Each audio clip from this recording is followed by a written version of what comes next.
Hello and welcome to video number 8. This is all about testing and making sure that you understand how to test it to make sure that it works. Because I will say once these are set up, a lot of times, sometimes they work. A lot of times, sometimes one of the items throughout the line does not work. So I'm going to show you how to troubleshoot it. So whether you created the ring yourself or you hired somebody to do it, testing is very, very important. In fact, we outsource most of our rings, but yet we still have to go back and test it out. A lot of times when these freelancers are in the mode, they'll test it out, but they're really relying on you to test it out because they can't upload a YouTube video to your YouTube channel unless they have access. And a lot of times we don't give them access for, privacy and security reasons. So let's go ahead and discuss how to do that. So let's hop on back over to IFTTT and I'll show you how you need to test things out. Okay, so we're back at IFTTT, and what I recommend that you do is you open up the Excel spreadsheet that the freelancer gives you or that you've created yourself. And on that Excel spreadsheet, it should have your username and password and all the links to all of the accounts that were created. So in that case, how do we test it out? Well, obviously we're going to need to upload a video to YouTube. Now, I'm not going to do that now, but if you upload that, everything should work throughout the network. So the way you can test things out is simply by going to the websites that are in the Excel spreadsheet. So once you go there, if it has been posted, it works. If it's not working. If it's not working, then you'll need to kind of troubleshoot it. Either get the guy who created the ring to help you out, or if you did it yourself, this is basically what you need to do. So you need to check through and figure out what's not working. So if we found that the YouTube video is not being posted to blogger.com, we need to figure out why. So we need to go to the applet. So this in case is the YouTube like to Blogger. So it's a little bit different than the upload to YouTube channel. But if we click on that, you can see here that we have the applet that goes from YouTube like to Blogger. So if we click on this here, you can actually get a better view of what's happening. So basically anytime a YouTube video is liked, we create a post on Blogger, we put the title, we put all this. Now we need to figure out why. Usually a lot of times the reason why it's not posting is because it's not connected to the account. So you want to make sure that it's actually connected. If it is connected, then sometimes you'll need to look at, for example, this. Is it posting the title and maybe not the video? Or is it not posting everything? If it's not posting everything, it usually means it's a connection issue. If it is posting like the title but not the body or the YouTube, then maybe it's the embed code is incorrect. So you can check that. So really what it comes down to is just trial and error. But if you really outsource this, it's really going to be a lot easier. But that's what we found to be the case, and most of the time is that the services are not being connected. And I will say IFTTT, sometimes it's can be hit or miss. And sometimes in that case, the services may or may not be working. And that's really reliant sometimes on the YouTube channel, the social media platform, and all of that. So hopefully those tips can help you along the way when it comes to testing. Okay, so hello and welcome to video number 7. We're going to talk about outsourcing. So as you can imagine, creating a ring is very time consuming, especially depending on how big the ring is and how many rings there are and all of that. So it can go anywhere from a few hours to a few days to even a few weeks. And that's the reality of it, is it takes hard work, but once it is set up and running, then you will begin to get better search engine ranking and you'll be able to get more exposure. So like I said, it can take a week or two for someone who's never done this before. In fact, if you outsource it, it's most likely going to take about a week for somebody who knows how to get things done, because account creation takes a lot of time, and then connecting everything from the triggers to the if else statements and all of that. So what we found over the years is outsourcing is worth it. It's only about $50 to $100 if your 2 weeks are worth more. Obviously, if you're struggling with money and time is of essence and you have a lot of time, then you can set these up yourself. But for the most part, we've found that you really need to focus on your business and on whatever you're promoting. So go ahead and outsource this and it'll be worth your while. So let's discuss where you should go to find someone. And lucky for you, we've actually used several of these places. So we will show you particular vendors and freelancers that we have used so that you can simply just copy and paste. So what you want to do is you want to go to a specific website called legit.com with 2 I's. So LEGIIT.com. And when you get to this page, you want to type in IFTTT up at the top in the search bar, click enter, and then you're going to see a bunch of freelancers that can provide this service. So as you can see here, it says I will create an IFTTT network, and as you can see, there are like 4 different rings. So typically one ring will cost you about $50.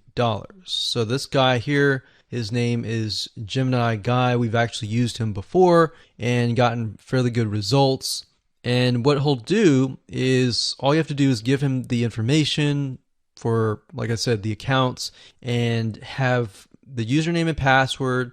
And what we usually do is we create a brand new email account. So it's nothing related to the old business accounts or anything like that. So it's a new email account, all the information on a spreadsheet, and then we send it over to him. He creates the accounts, and then he logs into your IFTTT account, which you'll need an account for that as well. And then he'll set everything up. There's a lot of people that are doing this type of stuff. Some are doing like video embeds. And that's another thing with YouTube. One ranking factor is the more embeds, the better. But the more embeds that are done on a branded social property or a property that is actually related to your theme, that is actually better. The reason why is an embed is kind of considered a backlink to YouTube. So if we were to create a IFTTT network that is specifically creating as many embeds in different social media properties, that can help as well. So we can have a ring or several rings, and on top of that, we can have video embeds. Now, the nice thing about legit.com is it's really focused on a lot of online marketing, SEO, and other different services like backlinks, PBN links, and all of that. But what we found is you don't want to get too fancy. You want to start out slow and work your way up. Because if you start just throwing a bunch of backlinks or even video embeds right away, it doesn't look natural, right? If you release a piece of content, sometimes it can take a week or weeks until you start getting hundreds or even thousands of likes or engagement. So you don't want to throw thousands or even hundreds of thousands of backlinks right away, right? So that's not going to look natural. And going back to what we talked about earlier in the previous videos, does it look natural? If it doesn't look natural or doesn't seem natural, then that can be a problem. So legit.com is an awesome site to go to. And this guy right here, Gemini Guy, like I said, is someone that we've used. Now, obviously, you can go to these other people and look at the reviews and see if they have good reviews and see what other people are saying. Hello and welcome to this video course on ranking your YouTube channel higher.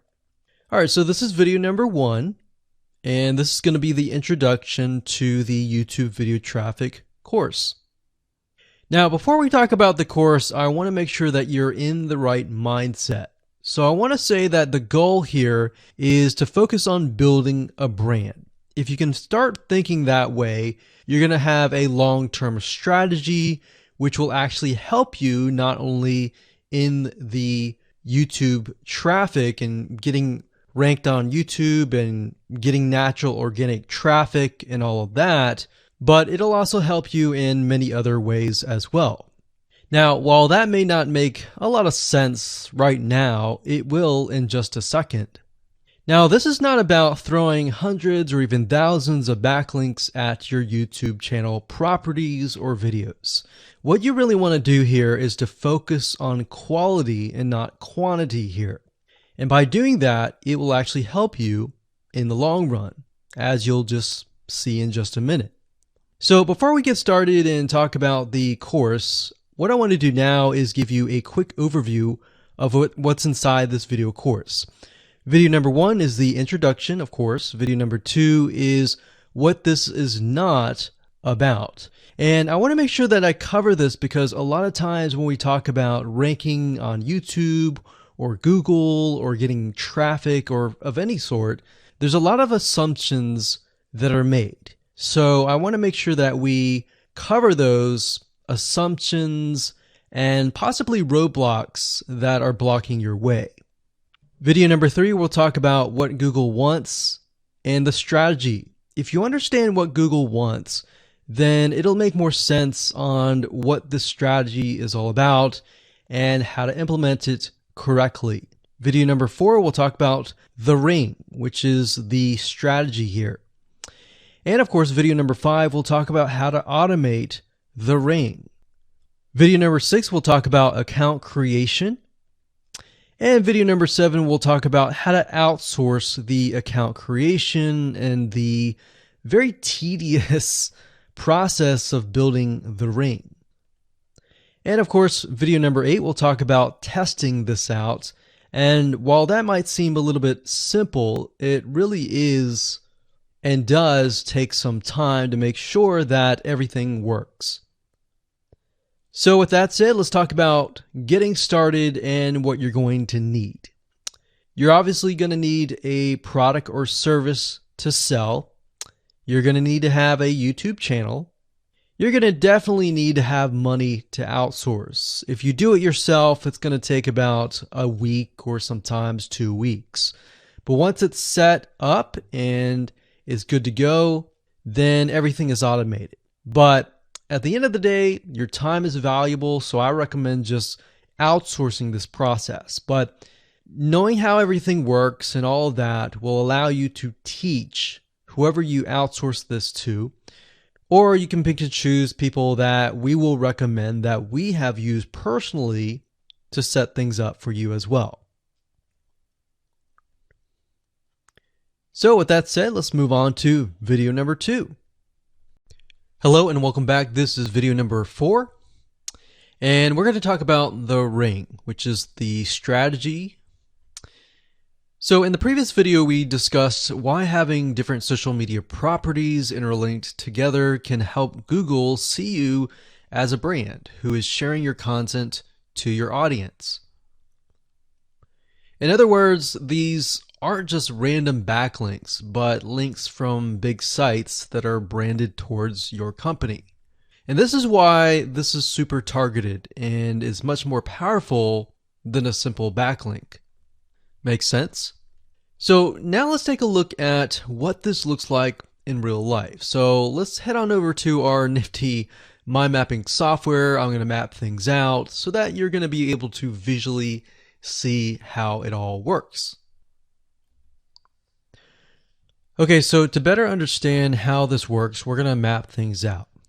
Now, before we map things out, I want to start with some basics, and let's just pull this out here.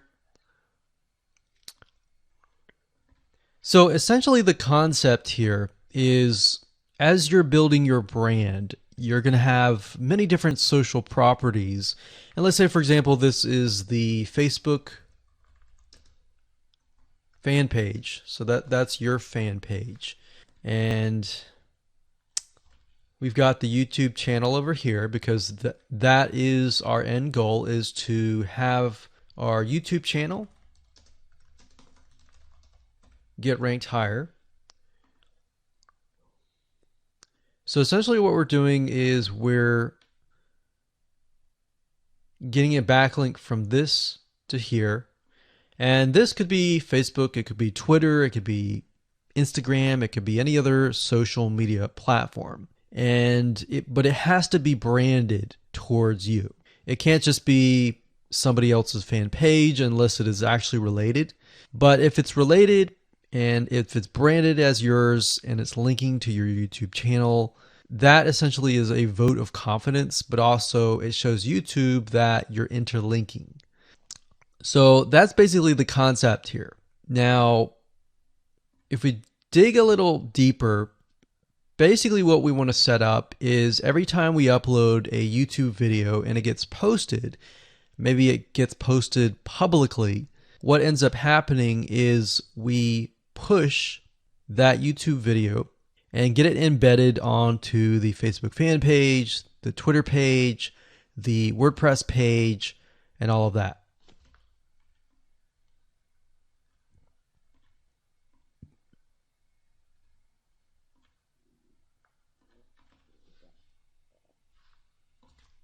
So we'll put Twitter.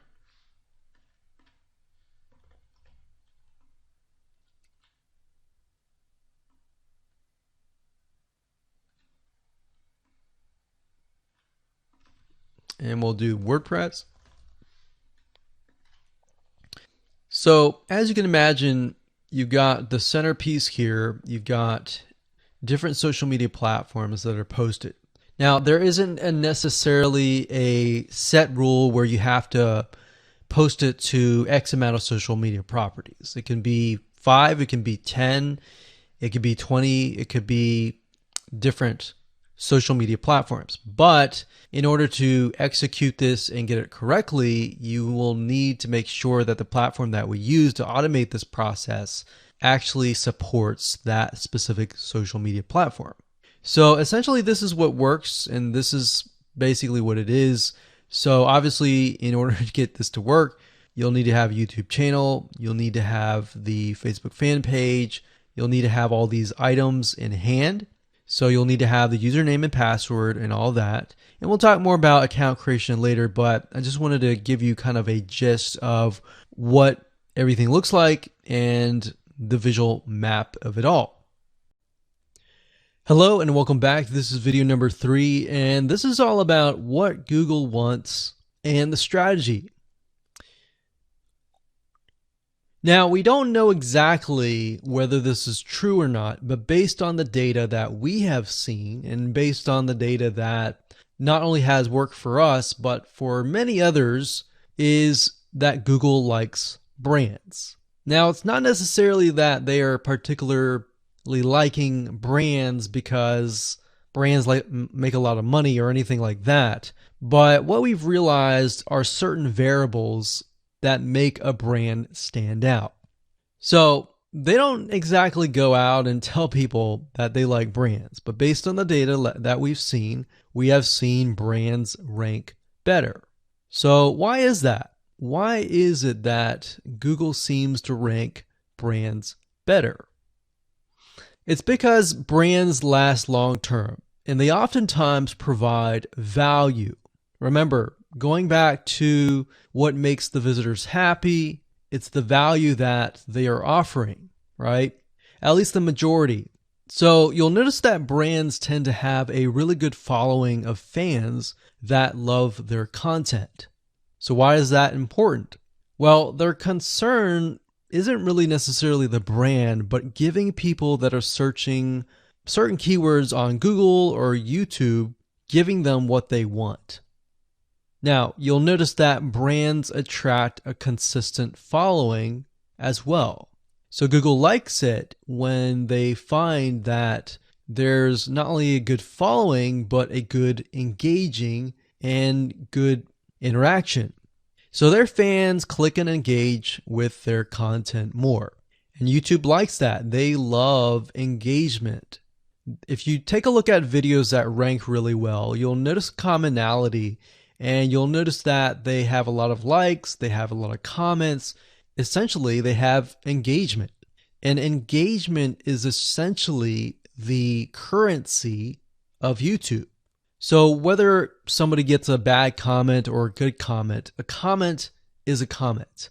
A comment essentially, if you think about it, is worth about $1. Now, we're just saying that because it's like currency, engagement. Now, this means there is a higher CTR, or in other words, click-through rate. So if you have fans that really love a specific brand, they're most likely going to come back over and over again, right? So higher engagement is what Google likes to see. Higher engagement means that the fans really like the content. So this is based on the data that we have received and based on the data that we have observed. So the strategy here is to make sure that you look like a brand and you do backlinking like a brand. Make sense? So what does backlinking like a brand look like? Well, if you think about the visitors that are coming to that brand, they are looking at it, they're engaging with it, they're sharing it with their friends. Now, like I said earlier, there's no exact this is the way it is, but based on the data that we have gathered over the years and what we see, what works and what hasn't, we can safely say that looking like a brand will be better for your YouTube channel.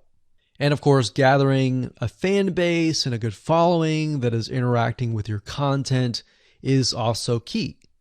Now, if you look at brands, they have many social properties besides YouTube channels. They've got Facebook.com, they have Twitter, they have Snapchat, and more. So it only makes sense for your brand to have the same properties in your brand name and interlinking to each other, right? So let's say, for example, that you upload a video to YouTube. Then it's going to make sense for you to post that same YouTube video or share it via Facebook, Twitter, Snapchat, and more. So essentially, we're interlinking them together. And that kind of brings us to this strategy, which is the ring. You're basically interlinking everything together. So, like I said, for example, you post a video on YouTube, it needs to be pushed to Twitter, your Facebook fan page, and other social properties. And fortunately, because everything is going to be automated, once you do that, it will trigger and it will automate the whole process. So it makes sense because your fans will be located at these different social properties. So some people will be at Facebook, some people will prefer Twitter, and some people will prefer maybe Snapchat or Instagram and other social properties.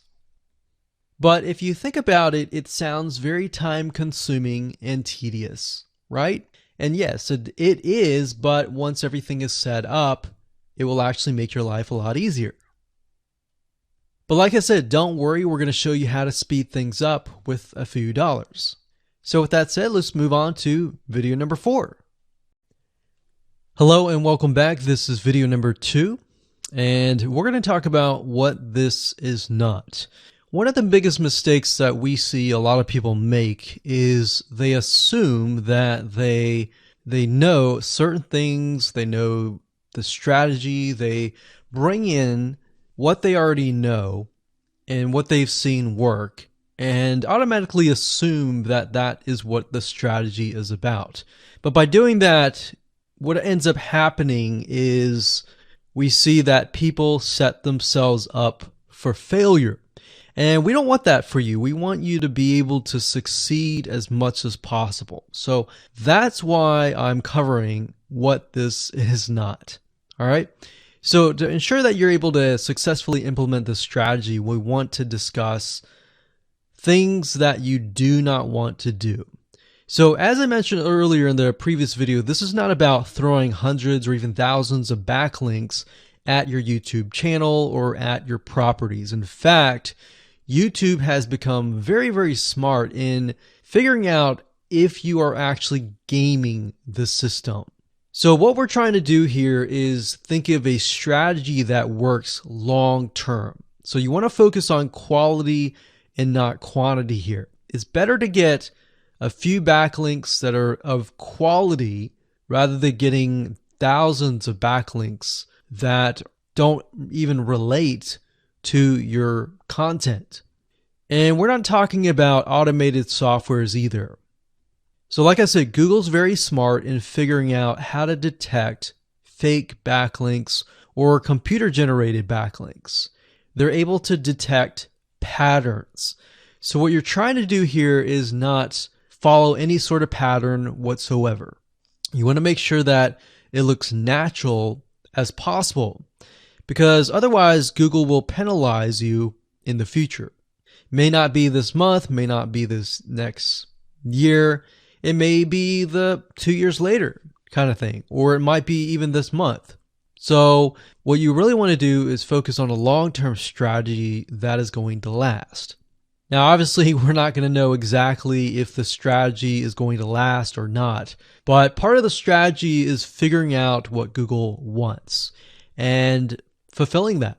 Now, one secret to knowing whether a strategy will last or not is to ask yourself these questions. So this strategy, along with other strategies, you should ask this question over and over. Is this a shortcut? And does this seem spammy? And best of all, will this upset your visitors?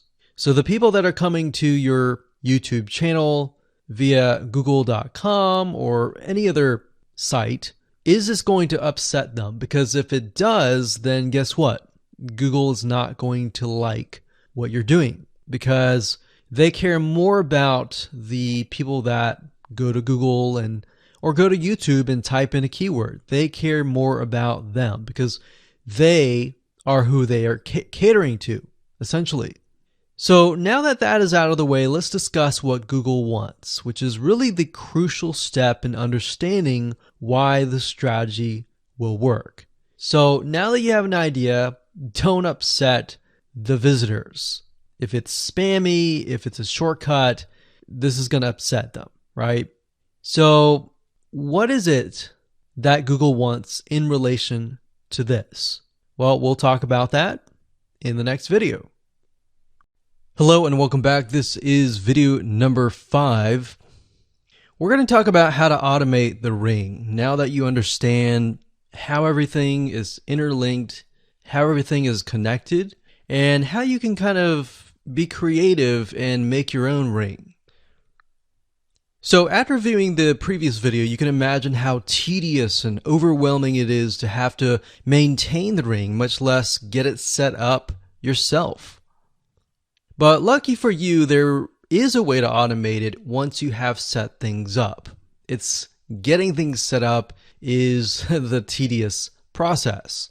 Now, there's a software platform called IFTTT, and there's another one called Zapier.com that allows you to automate the process of moving content all around your social properties. So you could take a YouTube video and have it pushed to your WordPress site. And by pushed, I mean have it embedded on your WordPress site and then have it shared on your Facebook fan page, your Twitter page, your Instagram, and all of that. So you have essentially what we call triggers, that whenever the trigger happens, then something else happens. So what IFTTT stands for is if, then, this, that. So if this happens, then what kind of deal. Now, between the two, Zapier will cost you a lot of money after a while. A lot of times they'll give you some free triggers and zaps, which is what they call it. And beyond that, it will cost money. Whereas with IFTTT, it's just as good, but it's free. So let's hop on over and show you how IFTTT works. Okay, so if you head on over to ifttt.com, that's ifttt3ts.com, you'll see this page. You can go ahead and create an account, and you'll find a lot of really cool, interesting triggers, is what we call it, in IFTTT. So what a trigger is let's say you upload a YouTube video, and then the system detects that the video has been uploaded. What do you want to happen after that happens? So if YouTube video has been uploaded, then post it to WordPress. Then after that, take the post on WordPress, maybe post it elsewhere, or post the YouTube video to Twitter, and so forth and so forth. So as you can imagine, this does get tedious, but if you map things out, if you know ahead of time what it's going to look like, then you can simply look at it and say, okay, I'm pointing YouTube to Twitter. So anytime video has been uploaded to YouTube, then it simply gets pushed or embedded into Twitter. So we need to make a IFTT trigger for that. So to do that, it's very easy. All you have to do is go to My Applets up here, and you can do a search for applets. Now services over here, I'm not going to click that, but this tab here allows you to essentially connect to all the services that you're going to be using. So for example, as you can see here, I've got Tumblr to Weebly, RSS to Google Drive, a YouTube like to OneNote, YouTube like to Facebook page. And the reason why you might want to have YouTube likes is, let's say for example that you already have maybe 50 videos on your YouTube channel, but you want to find a way to get those videos embedded. So what we figured out is that YouTube likes is the way to go. So obviously you can't re-upload a video that hasn't already been uploaded and is already getting thousands of views. The way you go about it is create a YouTube like trigger so that you can simply like it, and then it gets posted to throughout your network. Now, as you can see here, you can easily get lost in the mix of everything. So that's why I said visually map everything out first, and then from that point, then you can simply go in and set things up. So like Blogger to Weebly, YouTube to Facebook, YouTube to Blogger, YouTube to Instapaper, YouTube to DIIGO, YouTube to Google Plus page via Buffer, and all that. And we got YouTube to Tumblr, YouTube to Twitter. So it can go on and on and on if you really want it to, or you can simply pick and choose what you want and what you don't want and go from there. Now, in order to turn them on, you can simply click here to turn them on. But for the sake of just showing you, this is what it looks like. So as you can see, the Tumblr to Weebly is activated. So when it is activated, it'll have the on button and the green light. Hello and welcome to video number 6, and we're going to talk about account creation. Okay, so obviously in order to set up the IFTTT ring, you need to have accounts for all of your branded social properties. So in other words, you need to have the username and password for Facebook, for Twitter, for all the other social media properties. Now, obviously, if you already have some, then great. You don't have to create those. But for the ones that you do not have, you want to be able to create those. Now, while that does sound very simple, there's a few things that you really need to focus on. So to make sure that you're successfully able to do this without risking your accounts being closed, and that does happen, we're going to cover a few things that you must do with all of your accounts. In fact, some of our accounts have been banned or closed by mistake because it has to be done a certain way. So you need to make sure that you have everything correct. Now, first, you need to have an email address, preferably a Gmail account or an email account that is reliable. And you need to have one email address for that. Typically, you want to have something that is branded as well, because you never know with these social media platforms if they're analyzing every step of the process. Now, most social media accounts we have found require you to have a unique telephone number. So you will need to use either yours or you'll need to get one.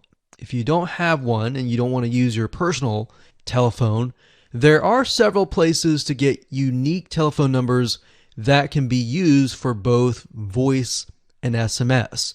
And the reason why you want to have it for SMS as well is because some of these social media platforms will send you a text message. Now, one in particular that we use is called line2.com. That's line2.com. And of course, there are many out there, but this is just one that we have tested and it works really well. So a lot of times when you create a brand new social media property, an account, you need to have a unique telephone number. Now, the reason for needing a unique telephone number is because most social media platforms, they really want to make sure that you are legitimate, especially nowadays. They have a lot of checks and balances and things that you need to get around to make sure that your account stays open. In fact, recently Facebook has been on a major crackdown, especially with everything that's been going on in the news. They want to make sure that you're legit and that you are not fake. Another thing is you'll also need to have a short bio, a description about your business, your website URL, a picture that is yours, and a professional, or if you don't have your picture, you can use a professionally royalty-free stock photo. Now, why do you need all this information?